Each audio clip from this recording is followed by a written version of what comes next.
රජයේ මුදල් පිළිබඳ කාරක සභාව අද පස්වරුවේ රැස්වීමට නියමිත අතර එහි සභාපති පාර්ලිමේන්තු මන්ත්‍රී හර්ෂද සිල්වා මහතාගේ ප්‍රධානත්වයෙන් පැවැත්වීමට නියමිතව තිබේ.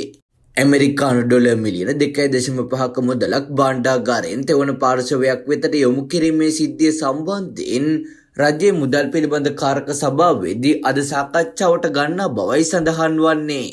එහිදී අදාළ සිදුවීම සම්බන්ධයෙන් භාණ්ඩාගාරයේ සකස් කළ වාර්තාව පිළිබඳව අවධානය යොමු කිරීමට නියමිතව ඇති අතර ඒ සඳහා මුදල් අමාත්‍යාංශ ලේකම් ආචාර්ය හර්ෂණ සූර්යපෙරුම මහතාට සහ මහ බැංකු අධිපති ආචාර්ය නන්දලාල් වීරසිංහ මහතාටද රජයේ මුදල් පිළිබඳ කාරක සභාව හමුවේ පෙනී සිටින ලෙස දැනුම් දී ඇති බව වාර්තා වේ.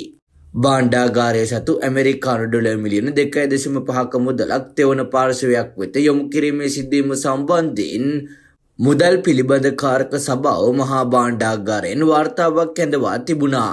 එම වාර්තාව මේ වන විට පාර්ලිමේන්තුව වෙත යොමු කර ඇති බවයි වාර්තා වන්නේ.